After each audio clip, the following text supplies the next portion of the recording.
Assalamualaikum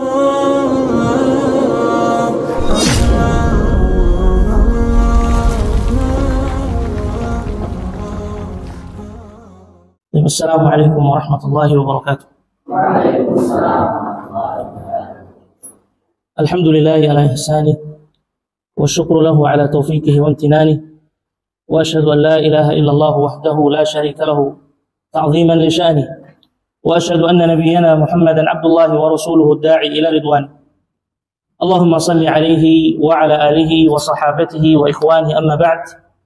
Allahumma 'allimna ma yanfa'una وانفعنا بما علمتنا وزدنا علما وتقا وهداها وصلاحا يا رب العالمين. إخوتي الفضلاء أعزني الله وإياكم أجمعين. السلام عليكم ورحمة الله وبركاته. Segala puji hanya milik Allah Subhanahu wa taala. Kita memujinya, memohon ampun kepadanya atas segala dosa yang telah kita lakukan. Salawat beriring salam lalu bagi kita panjatkan kehadirat Nabi Muhammad sallallahu alaihi wasallam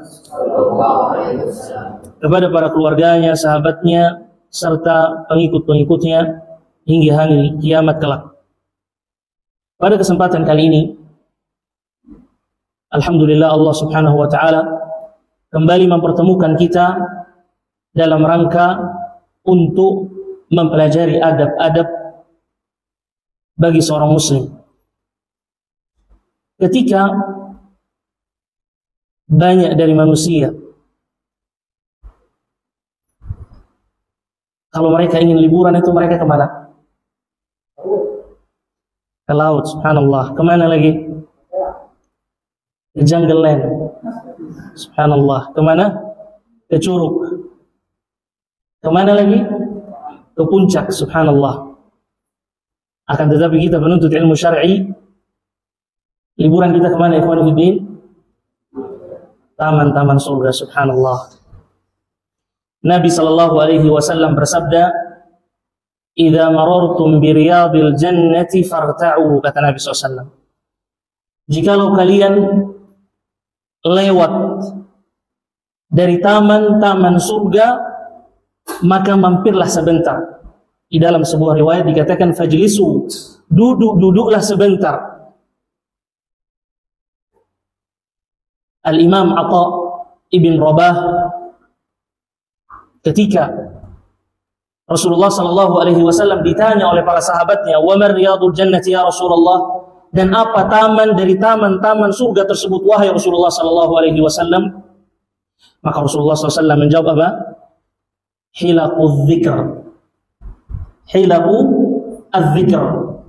Al-Imam Atha beliau menafsirkan hadis Nabi SAW yang mengatakan hilaquz dzikr, maksudnya adalah setiap tempat yang dimana di situ dibahas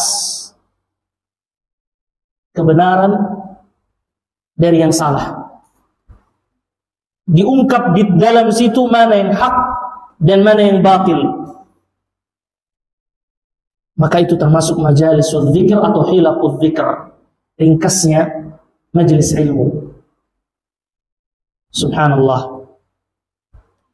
Nabi SAW mengatakan taman dari taman surga. Kalau kita ingin ke taman, ikhwani fiddin, kita ingin mendapatkan sesuatu dari kepergian kita, alaysa kadzalik? Hanya duduk di majlis saja, berarti kita telah duduk di taman dari taman-taman surga Allah. Dan tentu saja derajat taman dari taman-taman surga ini lebih tinggi daripada seluruh destinasi atau taman-taman yang ada di dunia. Kalau ada yang menawarkan kepada antum liburan ke taman buah Jonggol sana, berangkat antum? Berangkat. Kalau ada yang tawarkan antum untuk berangkat ke taman laut di Wakatobi sana dengan taman surga, antum pilih mana? Wah, saya agak ragu, lambat jawabnya. Sah? Subhanallah, tidak ada bandingan, ikhwan fillah. Tidak ada bandingan. Maka ketika kita berekreasi, kita liburan, seseorang berangkat ke tempat ini dan itu, apa yang dia dapatkan sepulangnya? Dia dapatkan pemandangan, alaysa kadzalik? Dia dapatkan hiburan dalam dirinya, alaysa kadzalik? Dia dapatkan wisata kuliner, Masya Allah. Segala macam dia coba. Akan tetapi, kalau kita ke majlis zikir atau majlis ilmu, kita dapati apa? Ar-ruh. Kita dapati apa? Ar-ruh. Allah Subhanahu wa taala berfirman dalam surat Asy-Syura, Allah mengatakan wa kadzalika auhayna ilaika ruhan min amrina, kata Allah Subhanahu wa taala. Dan kami telah memberikan kepadamu, mengilhamkan kepadamu ruh dari sisi kami, kata Allah Subhanahu wa taala. Ruh ditafsirkan oleh para ulama tafsir, maksudnya adalah Al-Qur'an. Maksudnya adalah ilmu. Apakah seseorang mampu berjalan sedangkan dia tidak memiliki ruh? Maka tujuan utama dari seseorang hadir di majelis ilmu, dekat-dekat dengan ahlul ilmu, agar apa? Agar dia tahu arti dari kehidupan, agar dia tahu tujuan dari kehidupan dia di dunia. Karena begitulah kondisi seseorang yang di dalam hatinya tidak ada ruh, tidak ada arti hidupnya, ikhwani fiddin. Dia berjalan ke sana kemari, tidak ada arti kehidupan di dalam dirinya. Maka demikian juga mereka yang jauh dari majelis ilmu, jauh dari ahlul ilm, maka seakan-akan seseorang tidak memiliki ruh di dalam dirinya. Kalau misalkan antum diberikan uang misalkan 100 miliar di ba'da maghrib, kemudian setelah sholat isya ruh antum dicabut, ada arti uang 100 miliar? Nah, maka tidak bisa dibandingkan ikhwani fiddin antara ilmu dan derajatnya yang begitu tinggi dengan hanya sekedar destinasi hiburan semata, ikhwani fiddin. Nah, bahkan sebanyak-banyak harta yang antum miliki tidak ada artinya ketika antum tidak mengerti tujuan hidup antum. Allah Subhanahu wa taala berfirman, "Wa man a'rada 'an dzikri fa inna lahu ma'isyatan dhanka," kata Allah Subhanahu wa taala. Barang siapa yang berpaling dari peringatanku, berpaling dari ilmuku, maka dia akan mendapatkan kesusahan dalam hidup. Dia akan menjalani kehidupan yang penuh kesengsaraan, ikhwani fiddin. Allah Subhanahu wa taala berfirman di dalam ayat yang lain, "Istajibu lillahi walir rasul lima da'akum lima yuhyikum." Idza da'akum lima yuhyikum, kata Allah Subhanahu wa taala. Maka sambutlah perintah dari Allah dan Rasulnya. Apabila Rasulmu memerintahkan kepadamu, menyerukan kepadamu untuk agamamu, maka Allah Subhanahu wa taala akan memberikan kehidupan kepada kalian, lagi-lagi kehidupan. Di dalam ayat yang lain Allah Subhanahu wa taala berfirman, "Man 'amila salihan min dzakarin wa untha falanuhyiyannakum hayatan thayyibah," kata Allah Subhanahu wa taala. Barang siapa yang melakukan amal soleh, baik laki-laki maupun perempuan, apa ganjarannya? Falanuhyiyannakum. Allah Subhanahu wa taala akan memberikan kepada dirinya kehidupan yang baik. Lagi-lagi mengenai kehidupan. Maka kehidupan yang kita rasakan, ikhwani fiddin, bukanlah melulu mengenai harta. Bukanlah harta, rumah, jabatan, bukan itu kehidupan. Kehidupan yang hakiki adalah ketika seseorang bisa mengerti tujuan hidupnya, kemudian beribadah kepada Allah Subhanahu wa taala di atas ilmu. Makanya Allah Subhanahu wa taala katakan, "Falanuhyiyannakum hayatan thayyibah." Banyak kita lihat manusia zaman sekarang memiliki harta yang banyak, ikhwani fiddin, memiliki jabatan yang tinggi, segala sesuatu di dunia mungkin dia bisa beli kecuali nyawanya. Akan tetapi belum merasakan kebahagiaan. Karena dia belum mendapatkan penghidupan yang baik, hakikat kehidupan dari Allah Subhanahu wa taala. Saya baru ingat sewaktu kesini bahwa Ustadz, antum punya utang ke kita. Alaysa kadzalik? Anak punya hutang. Katanya, saya nggak tahu dia anak kelas 3 atau kelas 2. Mereka bilang kemarin Ustadz, antum janji menyampaikan kepada kita apa Uzil? Kisah. Akan tetapi mereka tidak jelaskan dengan benar apa yang mereka maksud. Baru saya ingat beberapa hari yang lalu, subhanallah. Jadi kemarin saya syarah di kelas mereka tentang pelajaran tafsir. Kemudian sampai ke surat Al-Fil, laris kedalik fasl tsalis. Kemudian saya janjikan untuk menceritakan kisah mereka yang berkenaan dengan Al-Fil. Ada seorang penuntut ilmu dari Spanyol. Pernah untuk mendengar seorang penuntut ilmu yang asalnya dari Spanyol? Namanya Yahya ibn Yahya Al-Layth. Datang dari Spanyol hanya satu tujuan, untuk menuntut ilmu dari Imam Malik ibn Anas rahimahullah. Safarlah dia ikhwani fiddin dari Spanyol menuju Madinah untuk bisa bermajlis. Kebayang di kepala antum bagaimana pengorbanan seseorang berangkat dari negeri yang jauh ikhwani fiddin, membutuhkan banyak harta. Belum ada kereta cepat, jet dan lain sebagainya pada zaman itu ikhwani fiddin. Berangkat dari Spanyol ke Madinah dalam satu tujuan, hanya untuk menuntut ilmu dari siapa? Dari Al-Imam Malik ibn Anas. Apa yang terjadi?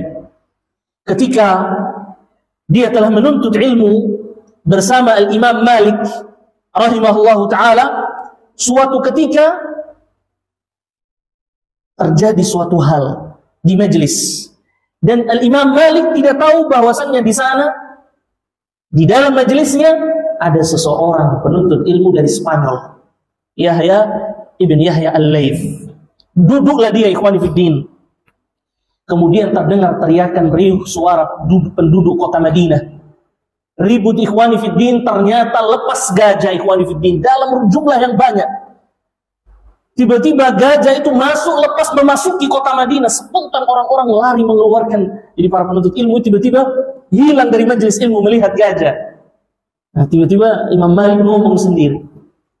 Yang lain penuntut ilmu melihat, memperhatikan gajah itu. Apa yang terjadi? Tertinggal satu orang murid tok di dalam majelis. Ketika itu tertinggal satu orang murid tok di dalam majelis. Ketika Imam Malik menyampaikan hadis, dia tertegun melihat hanya ada salah seorang murid yang masih diam. Spontan Imam Malik mengatakan, siapa namamu wahai pemuda? Kata Yahya ibn Yahya, namaku adalah Yahya. Imam Malik masih terpesona dengan tingkah lakunya. Imam Malik mengatakan, kenapa engkau tidak beranjak bersama teman-temanmu? Kenapa engkau masih duduk di situ? Subhanallah. Imam Malik heran dengan perlakuannya. Hanya dia satu-satunya talib yang duduk di situ ikhwani fiddin. Kemudian apa kata Yahya ibn Yahya Al-Layth? Sesungguhnya aku wahai imam dari Spanyol, datang ke sini hanya untuk bertemu dengan Anda wahai imam, bukan bertemu dengan gajah. Subhanallah. Aku datang jauh-jauh ingin menuntut ilmu hadis dari Anda wahai imam. Terpesona Imam Malik dengan jawabannya. Dekatlah hubungan Imam Malik dengan Yahya ibn Yahya Al-Layth semenjak kejadian itu. Kemudian Imam Malik memberikan kepadanya manuskrip kitab Al-Muwatta. Diberikan kepadanya ikhwani fiddin. Maka kalau antum sampai hari ini manuskrip dari Al-Muwatta yang paling banyak tersebar di seluruh dunia sampai hari ini adalah manuskrip dari Yahya ibn Yahya Al-Layth, seorang penuntut ilmu dari Spanyol. Berbicara mengenai murid-muridnya Imam Malik, rasanya ingin melanjutkan kisah banyaknya murid dari Imam Malik di dalam menuntut ilmu. Hisham Ad-Dimashqi, pernah untuk mendengar nama ini? Hisham Ad-Dimashqi, ada yang pernah mendengar? Tidak pernah. Hisam ad-Dimashqi adalah gurunya Al-Imam al-Bukhari. Guru Al-Imam al-Bukhari. Bapaknya jual rumah demi dia bisa menuntut ilmu dengan Imam Malik di kota Madinah. Jual rumah. Ada dari antum di sini yang jual rumah untuk bisa menuntut ilmu di sini? Enggak. Minimal jual genteng aja. Ada nggak yang jual genteng untuk bisa menuntut ilmu di sini? Enggak. Jual rumah, ikhwani fiddin, tidak ada rumah lagi. Hanya supaya Hisham ad-Dimashqi bisa menuntut ilmu di kota Madinah dengan Imam Malik. Subhanallah. Wa hadza laysa mawdi'ul ajab. Ini bukan sesuatu yang takjub. Wa mawdi'ul ajab yang lebih menakjubkan dari ini, kata Hisham ad-Dimashqi, ketika aku sampai menuntut ilmu dengan Al-Imam Malik, berlalu beberapa bulan, aku dihukum oleh Al-Imam Malik karena suatu kesalahan. Dicambuk 15 kali cambuk, ikhwan fiddin, oleh Al-Imam Malik karena suatu kesalahan. Spontan, ikhwan fiddin, setelah dicambuk oleh Al-Imam Malik 15 kali, setelah itu dia datang kepada Al-Imam Malik. Dia katakan kepada Al-Imam Malik, "Fala qad zalamtani," kata dia, "engkau telah menzalimi diriku wahai imam. Engkau telah menzalimi diriku wahai imam." Keluar air matanya sambil mengucap hal tersebut. Jadi setelah di-cross check ternyata ada kesalahan oleh Imam Malik, dan Imam Malik meng-cross check itu benar kesalahan. Tapi pukulan sudah terlanjur kena. Apa yang terjadi? Kata Hisham ad-Dimashqi, "Fala aj'aluka fi hillin," kata beliau, "aku tidak akan menghalalkan perbuatan wahai imam." Subhanallah, perkataan besar sekali. Sah? Besar sekali. Dia katakan, engkau telah menzalimiku wahai imam. Imam besar ini yang ribuan ikhwani fiddin muridnya. Dia datang sambil mengucurkan air mata, engkau telah menzalimi diriku, padahal hal tersebut bukan kesalahanku. Kemudian dikatakan, aku tidak akan menghalalkan perbuatan. Kalau antum tiba-tiba dikatakan seperti itu oleh murid, apa jawaban antum? Subhanallah. Peraturan pertama, Ustaz nggak boleh salah. Peraturan kedua, kalau Ustaz salah kembali ke peraturan pertama, Ustaz nggak boleh salah. Subhanallah. Lihat ini seorang Imam Malik, seorang ulama, seorang ahlu hadis, seorang yang memiliki ilmu. Apa kata beliau? Gentleman Imam Malik. Kata Imam Malik, "Fama kafaratuh?" Kalau begitu apa kafarahnya agar engkau bisa memaafkan aku? Apa kata Hisham ad-Dimashqi? Kata Hisham ad-Dimashqi, "An tuhaddithani 15 haditha." Kafarahnya wahai imam, agar engkau mengajarkan kepadaku 15 hadis, menyampaikan langsung kepadaku. Di antara manhaj atau metode Al-Imam Malik itu dan seluruh ulama di Madinah pada saat itu, mereka apabila mengajarkan hadis, muridnya membaca kemudian mereka mendengarkan. Makanya jarang antum temukan mereka yang belajar dengan Imam Malik, riwayatnya itu bukan haddatsana, tapi akhbarana Malik. Al-Imam Malik menyampaikan kepada kita, bukan haddatsani Malik. Tapi yang dilakukan oleh Hisham ad-Dimashqi, karena tahu Imam Malik ini sibuk, dia minta kafarahnya agar engkau membacakan kepadaku 15 hadis. Allahu Akbar. 15 cambuk, 15 hadis. Belum selesai kisahnya. Secara eksklusif ini, privat, diajarkan langsung Imam Malik. Kalau biasanya harus hadir semua bersama ribuan murid-muridnya. Di sini secara khusus disampaikan langsung. Apa yang terjadi setelah Imam Malik selesaikan menyampaikan di 15 hadis? Apa kata Hisham ad-Dimashqi? Kata Hisham ad-Dimashqi, "Wahai imam, zidni fid darbi, zidni fil hadis." Allahu Akbar.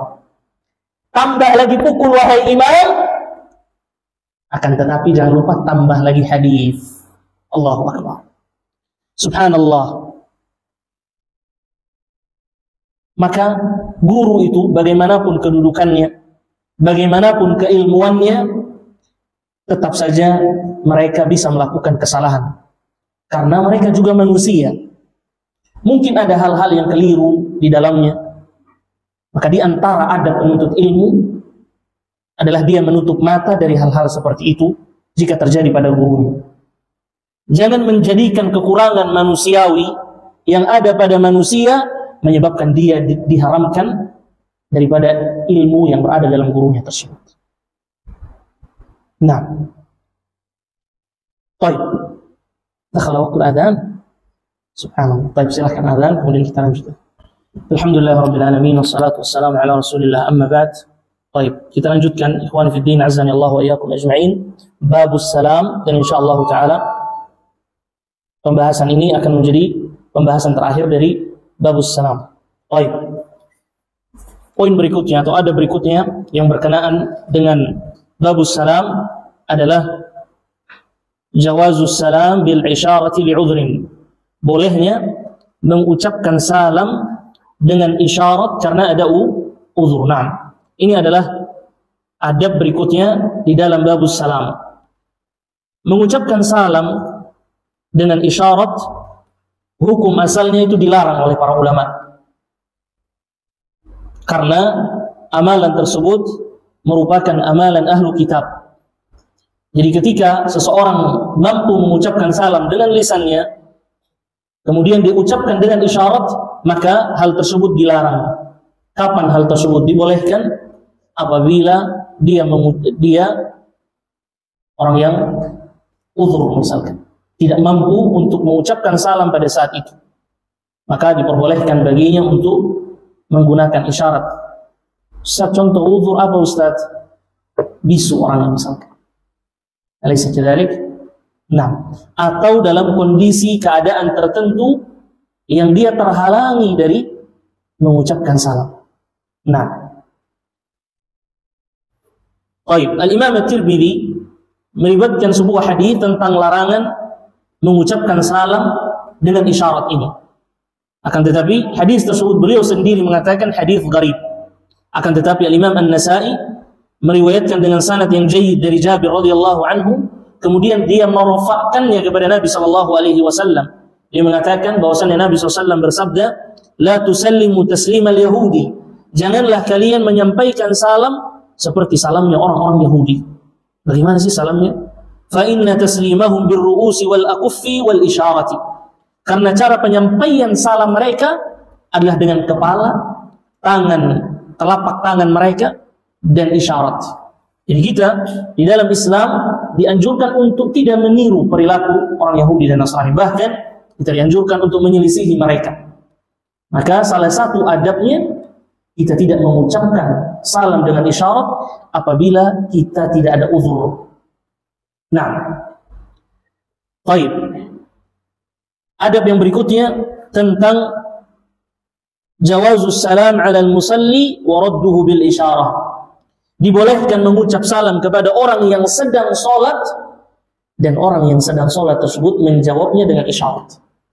Nah, ini adab di antara adab-adab dalam bab salam ini. Jadi ketika antum melihat seseorang sholat, kemudian antum mengucapkan salam kepadanya, maka itu dibolehkan. Ustaz, terus bagaimana dengan sholatnya? Dia menjawabnya dengan isyarat saja. Karena hal tersebut dibenarkan oleh Nabi sallallahu alaihi wasallam ketika para sahabat mengucapkan salam kepada Nabi SAW dalam kondisi salat. Tidak seperti halnya dalam hadis Jabir radhiyallahu anhu, dia mengatakan, "Inna Rasulullah sallallahu alaihi wasallam ba'athani li hajah." Rasulullah SAW suatu ketika mengutusku untuk suatu keperluan. "Tsumma adraktuhu wa huwa yasiru." Kemudian aku mendapati beliau sedang jalan. Qala Qutaibah yusalli. Qutaibah mengatakan sedang salat. Fasallamtu alaih, maka aku mengucapkan salam kepada beliau. Fa asyara ilayya. Kemudian Nabi SAW memberikan isyarat jawaban terhadapku. Falamma faragha da'ani. Ketika aku telah selesai melakukan salat, ketika Nabi SAW selesai melakukan salat, Nabi SAW memanggil ke sini. Kemudian Nabi menjelaskan kepadanya, sesungguhnya ketika engkau mengucapkan salam kepadaku tadi, aku sedang sholat dan beliau saat itu menghadap ke arah timur. Dan begitu pun hadis Syuhaib, dia berkata, aku suatu ketika melewati Rasulullah SAW yang sedang sholat, maka aku mengucapkan salam kepadanya dan beliau menjawab salam dengan isyarat. Syuhaib berkata, dan aku tidak mengetahui selainnya yang mengatakan memberi isyarat dengan jarinya. Baik.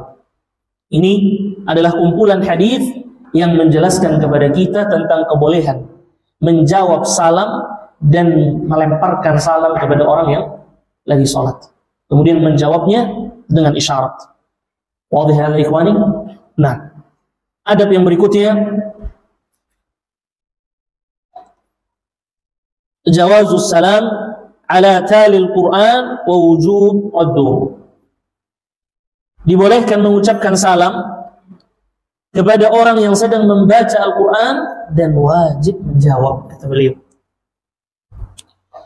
Mengucapkan salam kepada seorang yang sedang membaca Al-Quran itu dilarang oleh sebagian ulama dan sebagian yang lain membolehkan.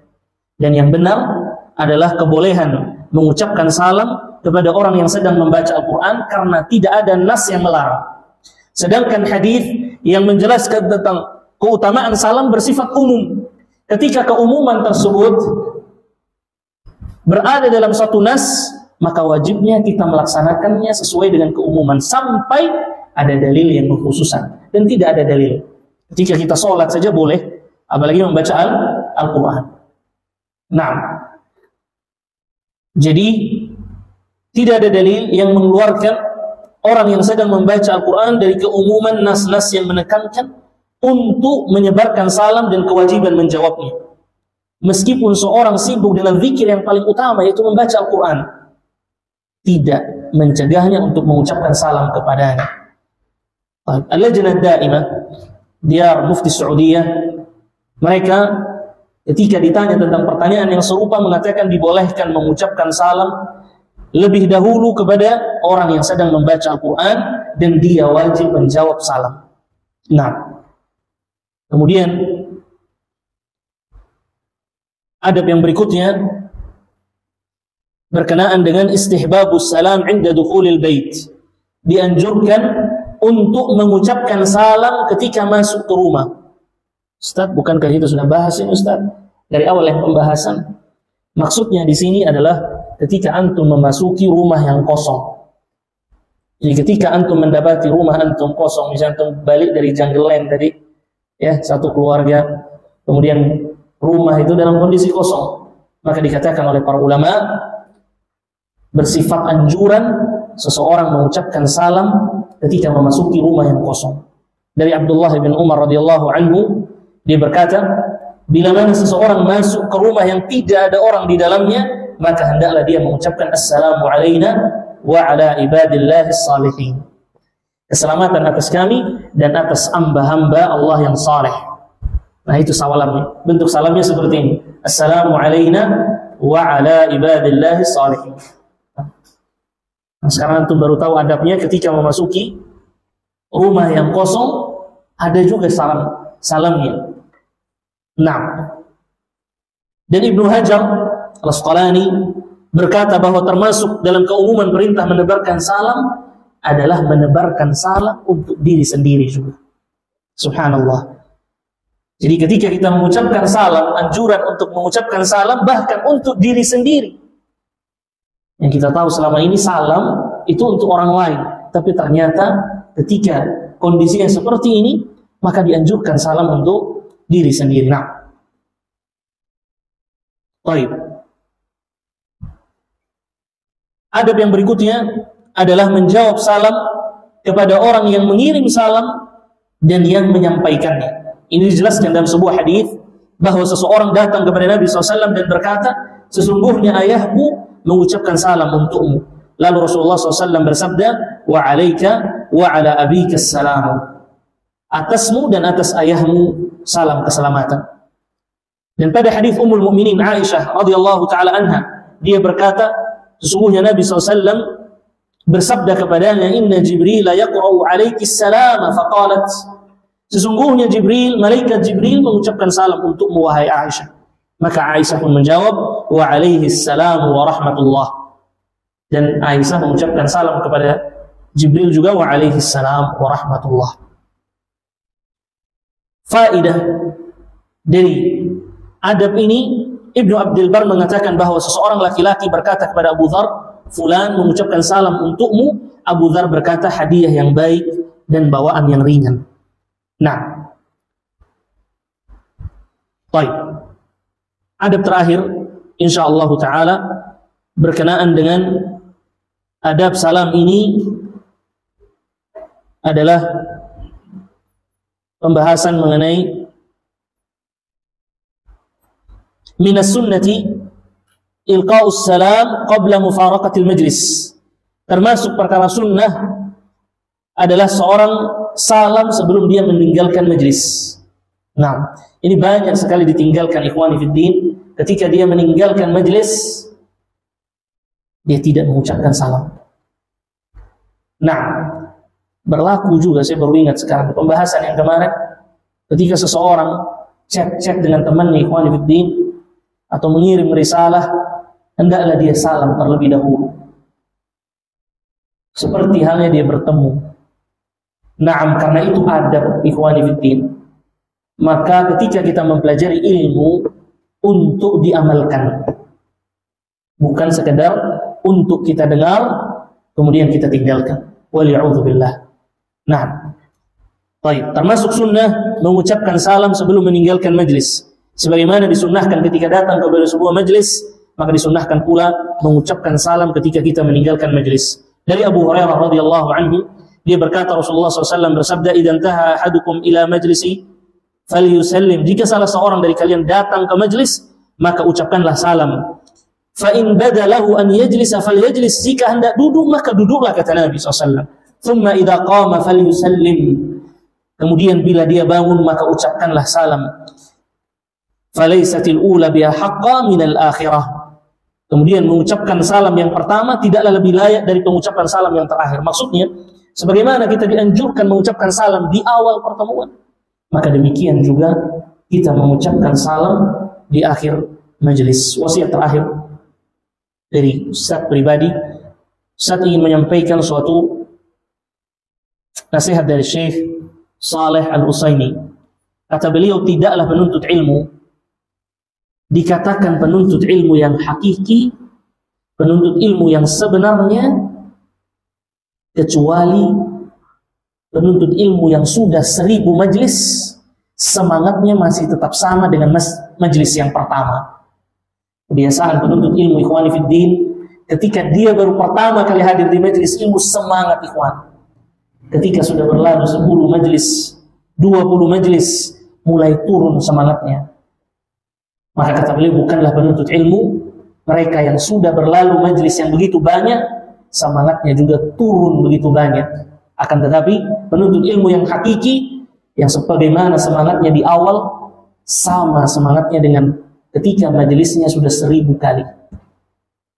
Subhanakallahumma rabbana wa bihamdik, asyhadu an la ilaha illa anta, astaghfiruka wa atubu ilaik. Wassalamu alaikum warahmatullahi wabarakatuh. Baik.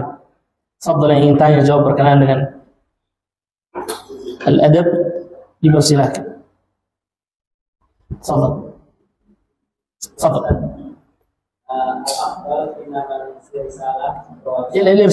Terjem lahu. Nah, di basmalah wassalam, ketika kita mengirimkan pesan yang tadi aku sampaikan, ketika kirim pesan lewat WhatsApp dan lain-lain, yang afdal itu dengan basmalah atau dengan salam. Karena Anda pernah dengar ada perbedaan juga yang bilang afdal dengan basmalah. Baik, maka sebaik-baik contoh adalah contoh Nabi SAW. Wa khairul hadi hadi Muhammadin sallallahu alaihi wasallam. Ketika Rasulullah SAW mengirim risalah kepada Ar-Rum, tercatat di awal surat, kalau tidak salah, Bismillahirrahmanirrahim, Assalamualaikum warahmatullahi, Bismillahirrahmanirrahim. Kemudian di bawah, Assalamualaikum warahmatullahi wabarakatuh, min Muhammadin, dari Muhammad kepada Raja Rum. Kemudian Nabi jelaskan permintaan. Nah, ini risalah, ini contoh risalah. Jadi sebaik-baik adalah melakukan keduanya, karena Rasulullah SAW telah menjelaskan itu. Yang tidak baik adalah meninggalkan keduanya. Enggak bismillah, enggak salam. Dan yang lebih kita ingin garis bawahi di sini adalah mengenai tidak mengucapkan salam sama sekali. Adapun mana yang baik dan mana yang tidak, insyaallah taala ketika seseorang mengetikkan salam dan dia melengkapi dengan bismillah itu tentu lebih baik. Ditambah lagi apabila risalah atau chat tersebut berisi pesan, nasihat atau ringkasan kajian, maka lebih adab yang baik dia sertakan di situ kalimat assalamualaikum dan bismillah. Wallahu a'lam bishawab. Baik, kita tutup. Subhanakallahumma rabbana bihamdik, asyhadu an la ilaha illa anta, astaghfiruka wa atubu ilaik. Assalamualaikum warahmatullahi wabarakatuh.